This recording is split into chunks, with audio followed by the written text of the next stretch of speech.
Bismillahirrahmanirrahim. Assalamualaikum warahmatullahi wabarakatuh. Alhamdulillah wassyukrulillah wassalatu wassalamu ala rasulillah wa ala alihi wa sahbihi wa mawalah. Asyhadu an la ilaha illallah wahdahu la syarikalah wa asyhadu anna Muhammadan abduhu wa rasuluh. Rabbi syrahli sadri wa yassirli amri wahlul 'uqdatam min lisani yafqahu qawli, amma ba'du. Mari kita lanjutkan kajian kita. Yang kedua adalah mengenai rukun Islam wa iqamis shalah, dan yang kedua adalah mendirikan sholat. Rukun Islam yang kedua adalah mendirikan sholat.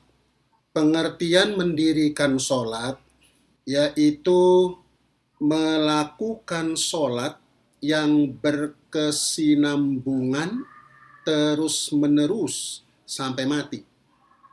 Dan yang kedua yaitu untuk mencapai kesempurnaan sholat, berusaha terus-menerus sampai mati. Itu namanya orang itu masuk golongan yang mendirikan sholat. Jadi rukun Islam yang kedua mendirikan sholat, tidak sekedar melakukan sholat. Mendirikan sholat itu yaitu melakukan sholat yang berkesinambungan terus-menerus sampai mati, dan berusaha terus-menerus sampai mati untuk mengerjakan sholat yang sempurna. Jadi ada dua hal. Yang pertama, melaksanakan sholat yang berkesinambungan. Yang kedua, dilakukan secara sempurna. Maka itu namanya mendirikan sholat.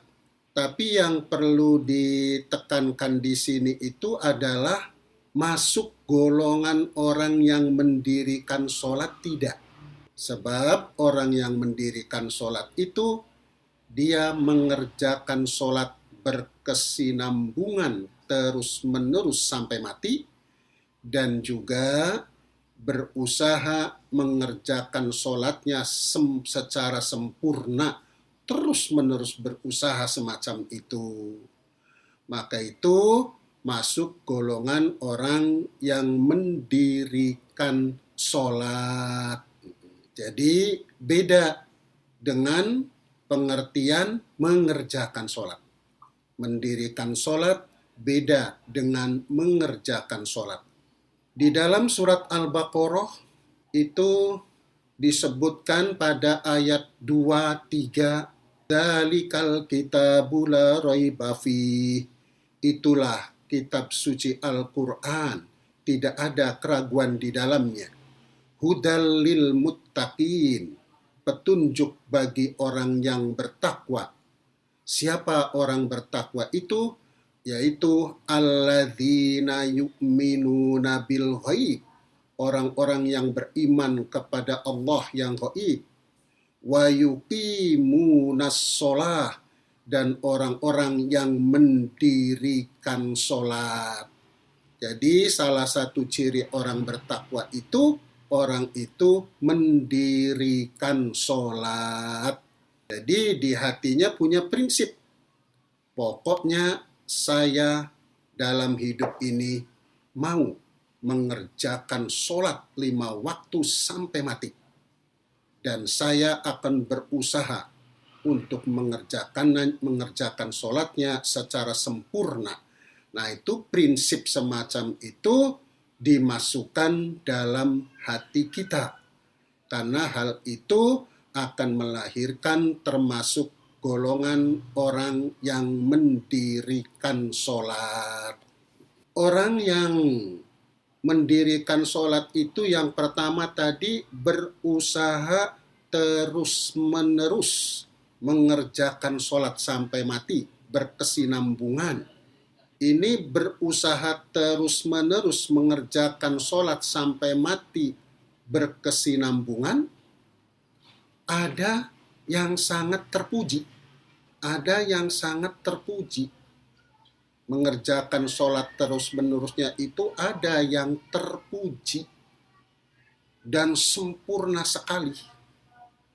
Kalau bisa, kita berusaha ke arah itu, yaitu bagaimana orang yang sholat berkesinambungan yang terus-menerus yang terpuji di sisi Allah, yaitu orang yang mengerjakan sholatnya itu begitu dia selesai mengerjakan sholat, misalnya begitu selesai mengerjakan sholat subuh, di hatinya saya mau mengerjakan sholat duhur nanti pada waktu datang waktu duhur. Dan sambil menunggu datangnya waktu duhur, saya mau mengerjakan ini, mengerjakan itu, melakukan ini, melakukan itu yang bukan maksiat. Nah, itu kalau habis sholat subuh, di hatinya saya mau mengerjakan sholat duhur. Jika nanti datang waktu duhur, jika umur saya sampai ke situ, sambil menunggu datangnya waktu zuhur, saya mengerjakan ini, mengerjakan itu, melakukan ini, melakukan itu. Wah, itu namanya orang yang mengerjakan sholatnya berkesinambungannya itu tak henti-henti. Berkesinambungannya tak henti-henti. Dan berkesinambungan sholatnya sempurna sekali. Dan itu terpuji sekali di sisi Allah Subhanahu wa Ta'ala. Hal ini ditegaskan dalam sabda Nabi. Rasulullah Shallallahu Alaihi Wasallam bersabda, maukah kalian aku tunjukkan tentang sebab yang dengannya Allah menghapus dosa dan meninggikan derajat seseorang? Maka para sahabat menjawab, tentu ya Rasulullah. Maka Nabi bersabda, isbaghul wudu alal makarihi wa kathratul khuta ilal masajidi wantidharus sholati ba'das sholat fadzalikumur ribat fadzalikumur ribat rawahu Muslim. Kata Nabi, yang menjadikan Allah menghapus dosa dan meninggikan derajat seseorang, yaitu menyempurnakan wudhu pada hal-hal yang tidak disukai, seperti waktu sangat dingin, memperbanyak langkah menuju masjid, dan menunggu sholat sesudah sholat. Maka itulah ribat, yaitu perbuatan taat yang disukai oleh Allah. Yang ketiga pada hadis ini, menunggu sholat sesudah sholat. Menunggu sholat sesudah sholat. Begitu selesai sholat maghrib, nah di hatinya saya mau mengerjakan sholat isya jika nanti datang waktu isya, jika umur saya sampai waktu isya.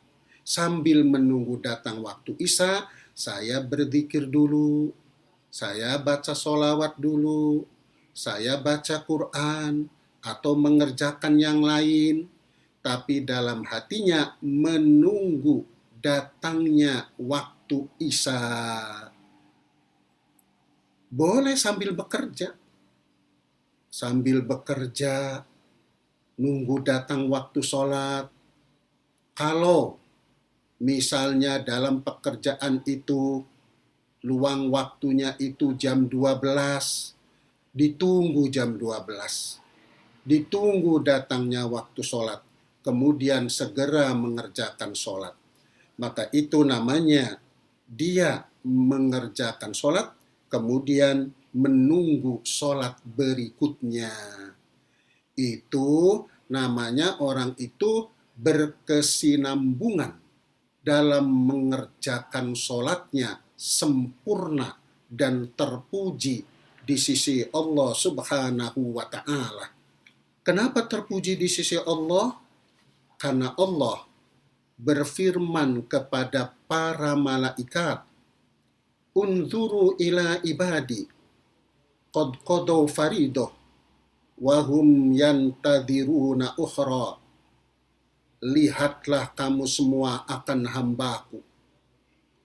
Sungguh, sesudah mereka selesai melakukan kewajiban, mereka menunggu untuk melakukan kewajiban yang lainnya. Allah sampai bangga bilang kepada para malaikatnya. Kemudian juga Nabi besar Muhammad SAW bersabda, "Man jalasa fil masjidi yantadhirus sholah fahuwa fi sholah." Rawahun Nasa'i wa Ahmad. Barang siapa duduk di masjid dalam rangka menunggu sholat, maka dia terhitung dalam keadaan sholat. Hadis Hasan.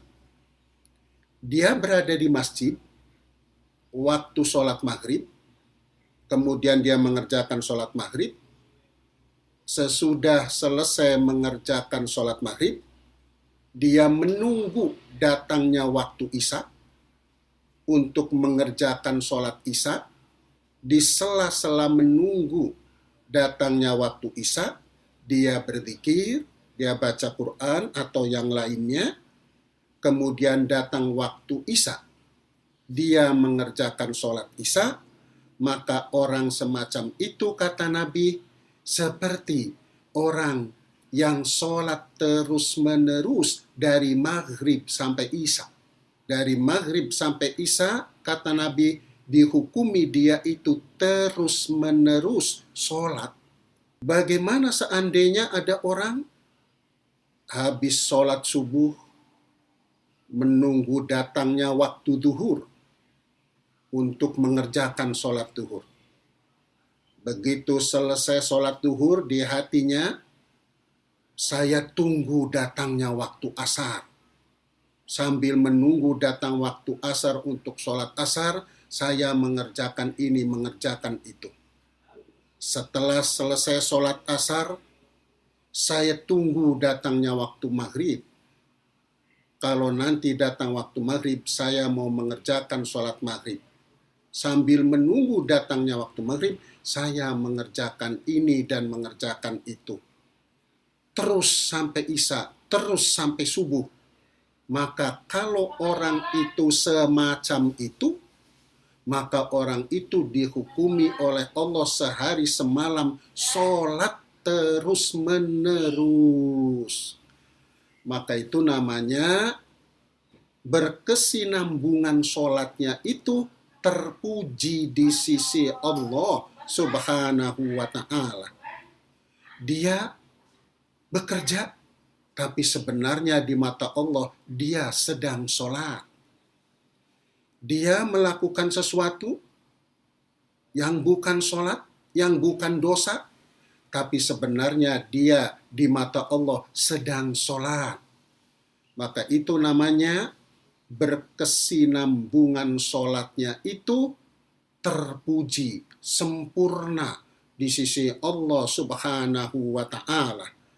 Karena dia dihukumi oleh Allah orang yang sholat terus menerus.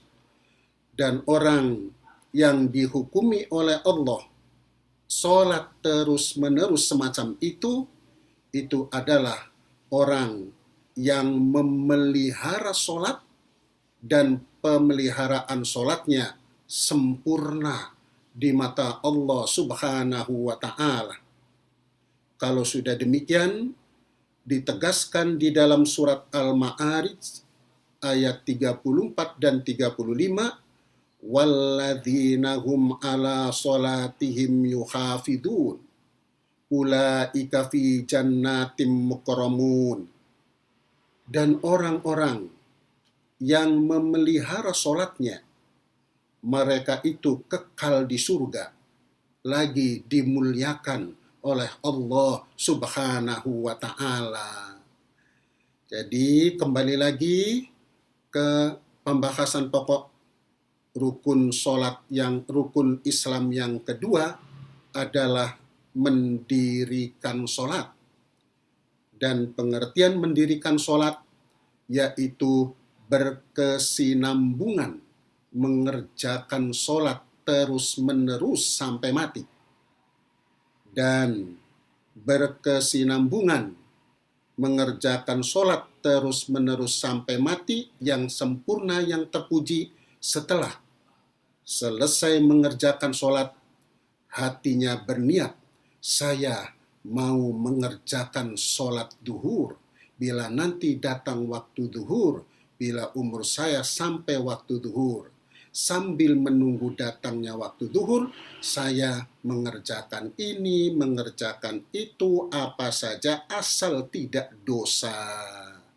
Maka itu namanya dia mendirikan solat. Terkait dengan berkesinambungan mengerjakan solat dilakukan secara sempurna. Berarti dia itu setiap detik di mata Allah lagi solat. Setiap saat di mata Allah lagi solat. Maka sungguh luar biasa nilai terpujinya di sisi Allah Subhanahu wa Ta'ala. Oleh karena itu, setelah selesai sholat, tinggal niat saja. Adapun prakteknya masih belum bisa, asal niat saja terus-menerus. Insya Allah lama-lama bisa. Misalnya setelah selesai sholat subuh, saya nanti kalau datang waktu duhur, saya mau mengerjakan sholat duhur. Sambil menunggu datang waktu duhur untuk sholat duhur, saya mau bekerja ini, bekerja itu. Sudah ada niat. Tapi kadang-kadang, walaupun sudah ada niat, datang waktu duhur, digoda oleh setan, terpengaruh oleh kecenderungan kemanusiaan, akhirnya, ntar dulu sholat duhurnya, nunggu setengah jam. Bisa begitu. Tapi jangan putus asa. Itu namanya tanaman niat dalam hatinya, prinsip niat menunggu untuk mengerjakan sholat berikutnya, belum menanam di dalam hati. Mungkin tanaman menunda-nunda mengerjakan sholatnya sudah tertanam dalam hati dan sudah besar, sehingga begitu menanam tanaman baru, ya tidak bisa mengalahkan, karena tanamannya masih baru. Ada orang sudah lebih dari 20 tahun, suka sekali menunda-nunda mengerjakan sholat. Entar, padahal tidak ada aktivitas apa-apa, entar lagi santai, entar lagi. Itu menanam di dalam hati. Begitu niat, saya berniat. Sambil menunggu datang waktu duhur, saya mau mengerjakan ini, mengerjakan itu. Pas nanti datang waktu duhur, saya mau sholat duhur. Niatnya ada, tetapi karena tanaman menunda-nundanya udah lama, maka belum bisa mengalahkan tanaman yang sudah lama tadi. Oleh karena itu, prinsip niat mau mengerjakan sholat yang akan datang, itu harus terus-menerus dihidupkan dalam hati setelah mengerjakan sholat 5 waktu. Maka kalau itu terus-menerus, insya Allah nanti tanaman-tanaman yang menunda-nunda mengerjakan sholat akan terkalahkan oleh tanaman yang baru yang sangat mulia dan terpuji di sisi Allah Subhanahu wa Ta'ala. Jadi kira-kira di hatinya itu habis sholat zuhur, di hatinya alhamdulillah saya sudah bisa mengerjakan sholat zuhur. Saya tunggu datangnya waktu asar. Nanti kalau datang saya mau mengerjakan sholat asar. Sambil menunggu datangnya sholat asar, ya saya duduk-duduk. Ataupun mengerjakan ini, menonton televisi yang bukan dosa, nggak apa-apa. Tapi di hatinya lagi menunggu datangnya waktu asar untuk mengerjakan sholat asar. Kalau bisa begitu, Ibu Jenal misalnya mengerjakan semacam itu 1 bulan, berarti 1 bulan itu umpamanya 30 hari. Itu dihukumi Allah sholat terus-menerus 30 hari tiap detik. Sholat terus-menerus 30 hari tiap detik. Maka itu nilainya lebih dari 10 tahun sholat 5 waktu. Walaupun cuma 1 bulan. Karena sholat 5 waktu itu kan sholatnya cuma 3 menit umpamanya. 3 menit kali 5, 15 menit. Kalau ini 24 jam terus-menerus dihukumi sholat. Kali 1 bulan. Wah, luar biasa sekali. Maka jangan lupa, setiap habis sholat, niat untuk mengerjakan sholat selanjutnya. Maka Allah bangga kepada para malaikat. Kata Allah, lihatlah, wahai para malaikat, hambaku, habis mengerjakan suatu kewajiban, dia menunggu untuk mengerjakan kewajiban yang lainnya, dibanggakan oleh para malaikat. Di samping itu juga, itu termasuk ribat. Sampai Nabi mengucapkan 3 kali, ribat, ribat. Yaitu amal yang disukai oleh Allah Subhanahu wa Ta'ala. Jadi, kalau kita beribadah, beda antara orang beribadah yang berilmu dengan tidak berilmu. Ibadahnya orang yang tidak berilmu, sholatnya mungkin seumur hidup dia sholat, memang dia baik. Dia mengerjakan ibadah, tapi kalah dengan ibadahnya Ibu Jenal cukup 1 bulan. Wah, kan itu luar biasa Ibu Jenal. Di samping itu pula, di dalam surat Al-Ma'arij ayat 34-35, walladzina hum ala sholatihim yuhafidun ulaika fi jannatim mukramun. Dan orang-orang yang memelihara sholatnya, mereka itu kekal di surga, lagi dimuliakan Allah Subhanahu wa Ta'ala. Jadi mendirikan sholat adalah melakukan sholat secara berkesinambungan dan sempurna dalam melakukannya. Melakukan sholat secara berkesinambungan yang sempurna, yaitu setelah selesai sholat, dia niat untuk mengerjakan sholat selanjutnya. Tadi mendirikan sholat itu yang pertama berkesinambungan mengerjakan sholat, yang kedua melakukan sholatnya secara sempurna. Mengerjakan sholat secara sempurna itu harus banyak yang dilakukan. Ada yang sifatnya lahir, ada yang sifatnya batin. Yang sifatnya lahir, ya kita mengerjakan sholatnya itu pertama sah. Sholatnya sah itu yaitu dia mengerjakan sholat itu terpenuhi syarat dan rukunnya, maka itu namanya sah. Tapi yang sempurna itu tidak sekedar terpenuhi syarat dan rukunnya saja yang sempurna. Yang sempurna itu adalah terpenuhi syarat dan rukunnya dan juga dikerjakan sunnah-sunnah sholatnya. Jadi yang sempurna itu yaitu syarat rukunnya dikerjakan, juga sunnah sholatnya dikerjakan. Itu yang lahiriah. Yang sempurna itu syarat sholat dilakukan, rukun sholat dilakukan, sunnah sholat dilakukan. Itu yang sempurna, itu yang lahiriah. Yang batiniah itu yaitu hatinya ikut sholat. Gitu. Itu yang sempurna. Jadi yang batiniah itu hatinya ikut sholat.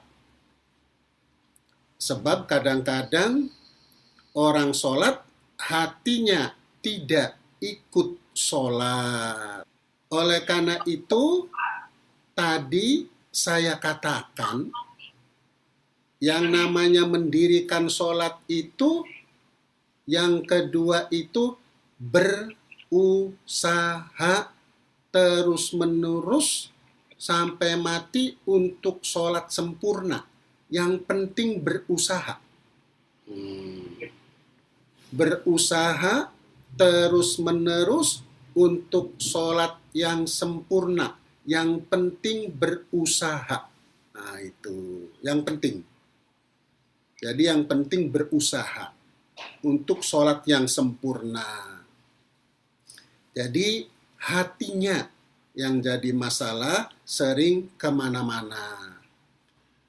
Nah ini sholat yang sempurna, hatinya itu tidak kemana-mana ke Allah.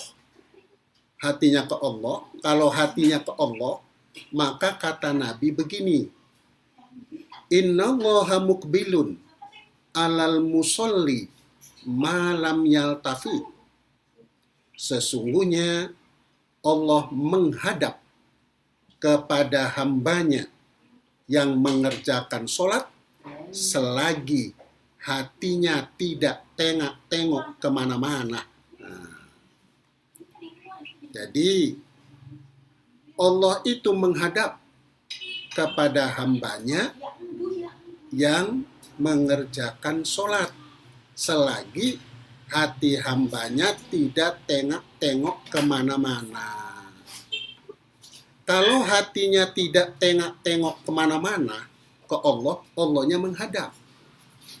Apa pengertian Allah menghadap kepada hambanya yang sholat, yang hatinya tidak tengok kemana-mana? Pengertiannya itu Allah melimpahi ampunan dan melimpahi rahmat.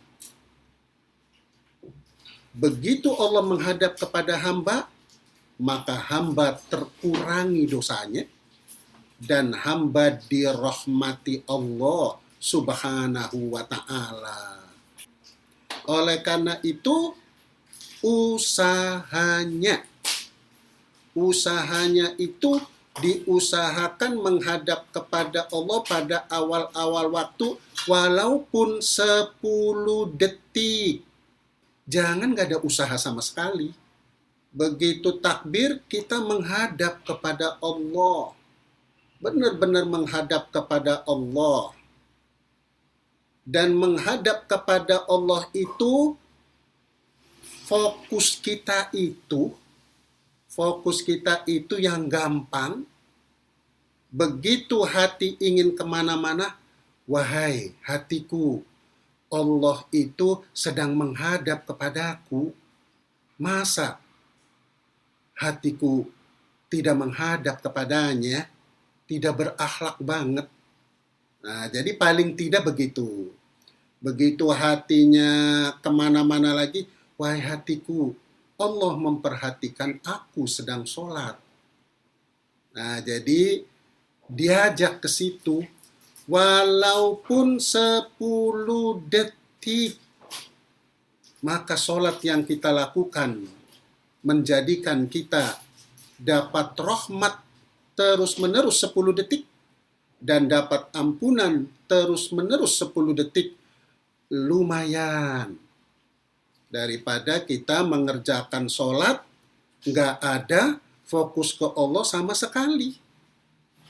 Makanya tadi dikatakan rukun Islam yang kedua, mendirikan sholat itu yang kedua adalah berusaha terus-menerus mengerjakan sholat secara sempurna.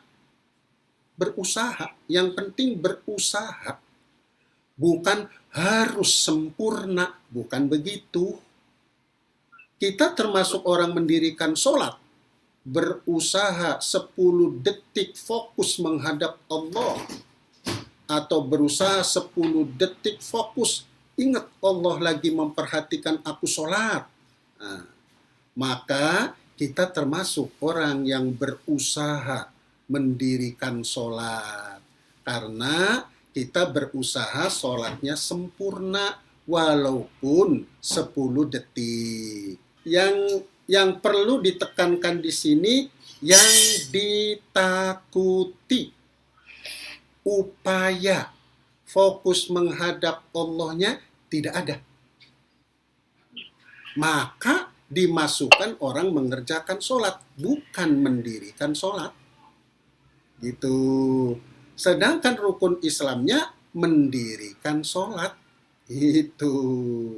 Jadi yang penting berusaha untuk mengerjakan sholat secara sempurna.